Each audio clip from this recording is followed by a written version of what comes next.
Chief justice اسلام آباد high court اطہر من اللہ صاحب، معزز ججز، منسٹرز، وکلاء، خواتین و حضرات، میں نے جب 25 سال پہلے اپنی پارٹی کا آغاز کیا تو اس کا نام انصاف کی تحریک رکھا، اور وہ کیوں رکھا؟ کیونکہ میں ایک پولیٹکس کا بھی اسٹوڈنٹ تھا، تاریخ کا بھی اسٹوڈنٹ تھا، اور بہت پہلے میں اس نتیجے پہ آ گیا، کیونکہ میں پروفیشنل کرکٹ باہر کھیلتا تھا، دنیا میں نے دیکھی ہوئی تھی، تو پولیٹکس میں تو میں صرف آیا ایک ہی وجہ سے تھا کہ ہمارا ملک کیوں پیچھے رہ جائے۔ ہم دیکھتے تھے کہ دنیا آگے جا رہی ہے اور پاکستان ایک وقت پہ آگے جاتے ہوئے پیچھے نیچے آنا شروع ہو گیا۔ 60s میں پاکستان یہ سارے خطے میں ایشیا میں چوتھے نمبر پہ ملک تھا، جس کو دنیا دیکھتی تھی، ترقی کر رہا تھا، ڈیولپمنٹ کا ماڈل تھا، کوالٹی ہماری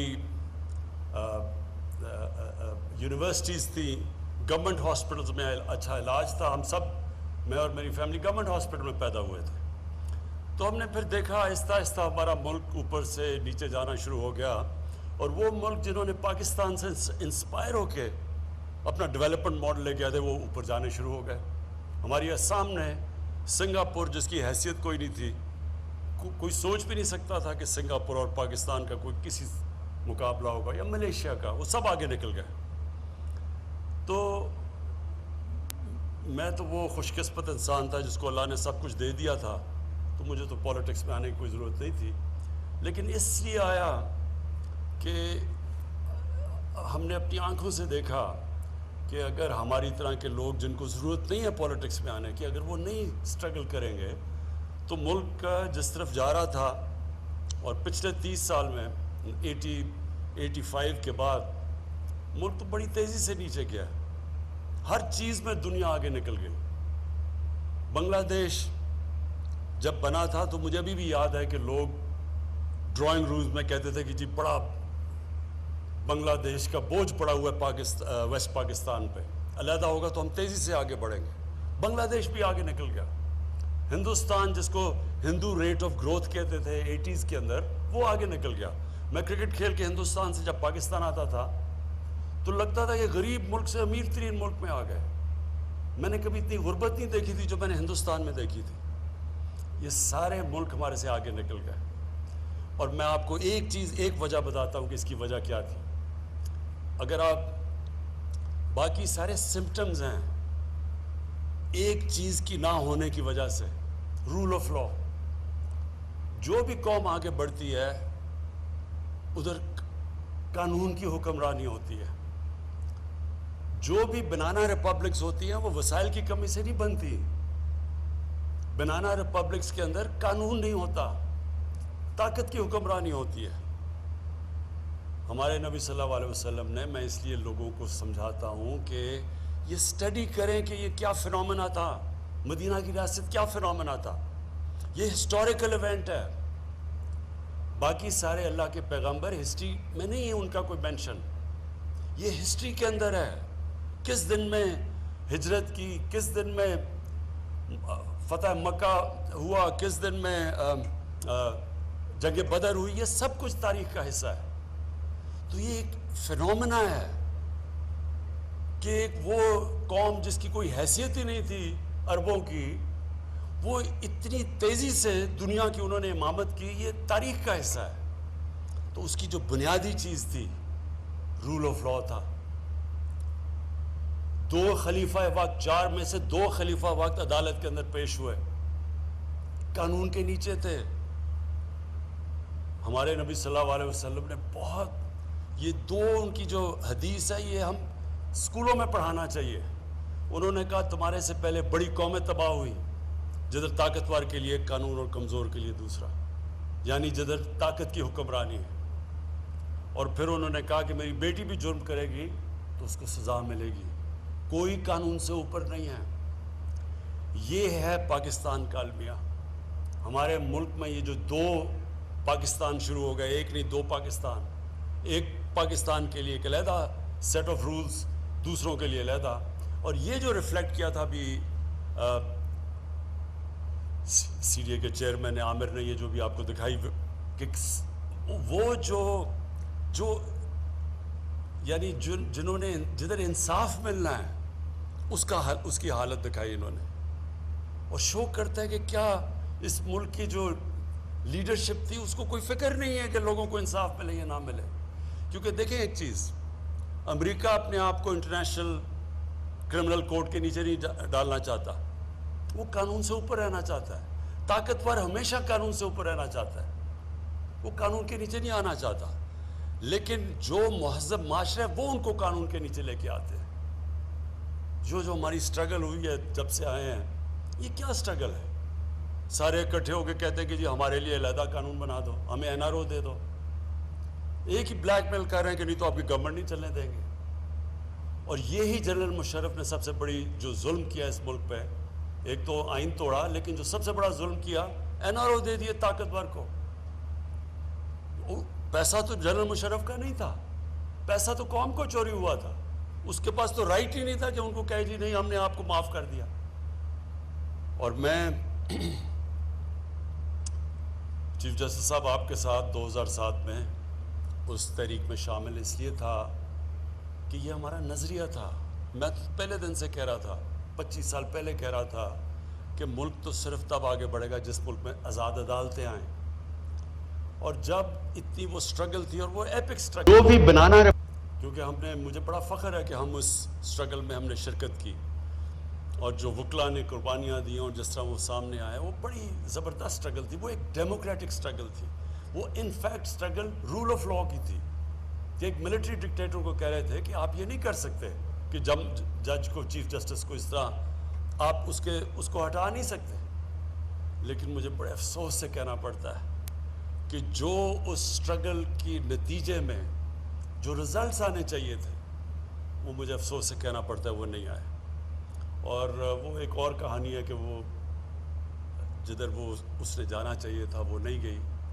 لیکن جو رول آف لاء, جو قانون کی, جو انصاف کی سٹرگل ہے, وہ ایک آن گوئنگ سٹرگل ہے.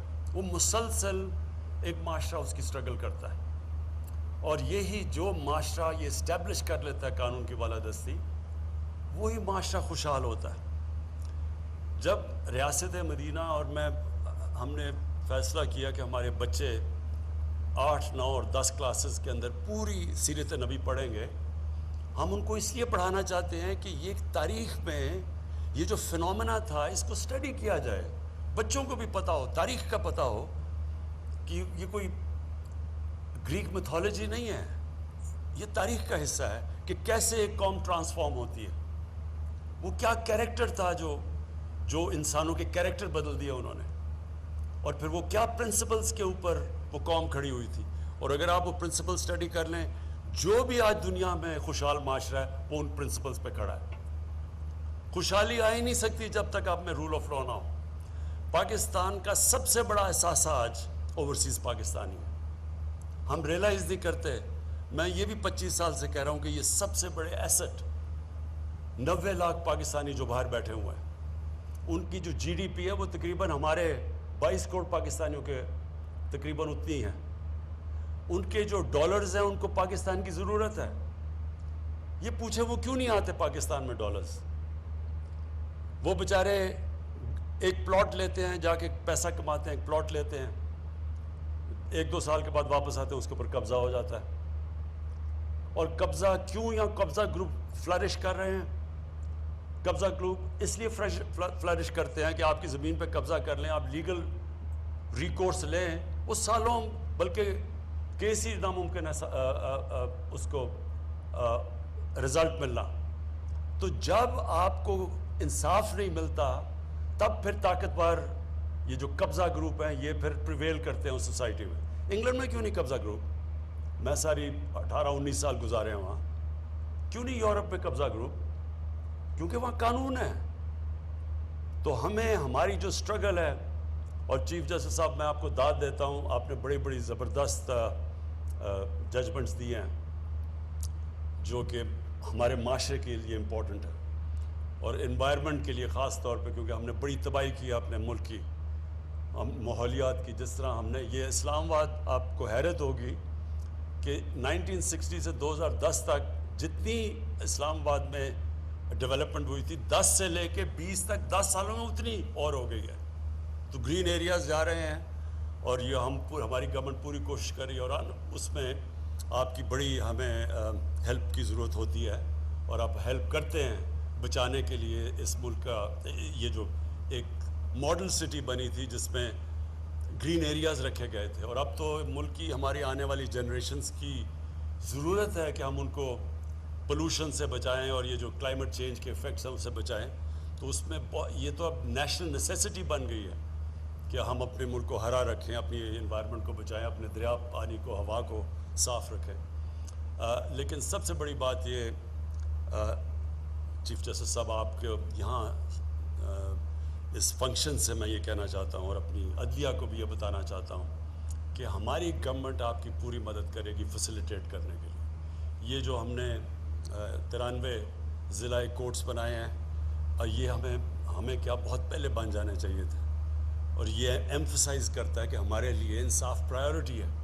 اور انصاف چاہیے ہوتا ہے کمزور کو، طاقتور چاہتا نہیں ہے انصاف، وہ اوپر رہتا ہے قانون کے. کمزور کو پروٹیکشن چاہیے ہوتی ہے طاقتور سے. اس لیے یہ جو عام آدمی کو اگر آپ نے اوپر اٹھانا ہے تو وہ صرف جب ہیومن ڈیولپمنٹ کا حصہ صرف یہ نہیں کہ آپ اس کو تعلیم دیں اور اس کو صحت دیں، اس کو انصاف بھی دینا ضروری ہوتا ہے. اور انصاف جب ملتا ہے ایک معاشرہ آزاد ہو جاتا ہے. اور جو ریاست مدینہ میں سب سے خوشحالی پہلے نہیں آئی تھی، پہلے انصاف آیا تھا، پھر خوشحالی آئی تھی. جو ملک میں ڈیولپمنٹ اور جو انویسٹمنٹ آتی ہے وہ تب آتی ہے جب آپ کا جسٹس سسٹم پروٹیکشن دیتا ہے، کانٹریکٹ انفورسمنٹ ہوتی ہے. جدھر اوورسیز پاکستانی جو ہیں ان کا سب سے بڑا مسئلہ یہ ہے کہ وہ اگر پلاٹ کے اوپر ان کو کانفیڈنس نہیں ہے کہ ایک سمپل سی پلاٹ بھی ہم لے لیں تو وہ بچ جائے گا، تو وہ انویسٹمنٹ کیسے کریں گے، وہ فیکٹریاں کیوں لگائیں گے.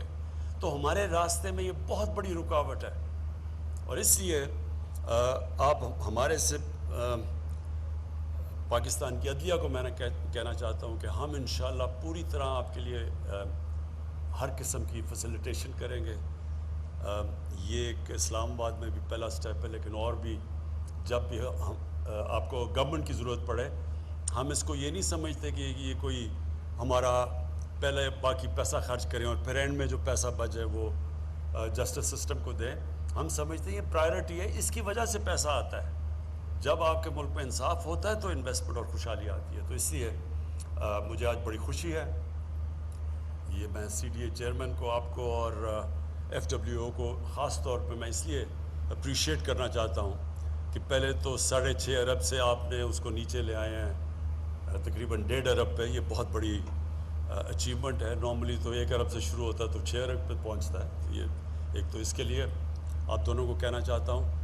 اور سیکنڈلی جو 6 مہینے کا آپ نے ٹائم فریم دیا ہے، یہ بھی انشاءاللہ ہم آپ دیکھیں گے کہ آپ نے 6 مہینے میں ایف ڈبلیو اور آپ نے اس کو کمپلیٹ کرنا ہے. بہت بہت شکریہ.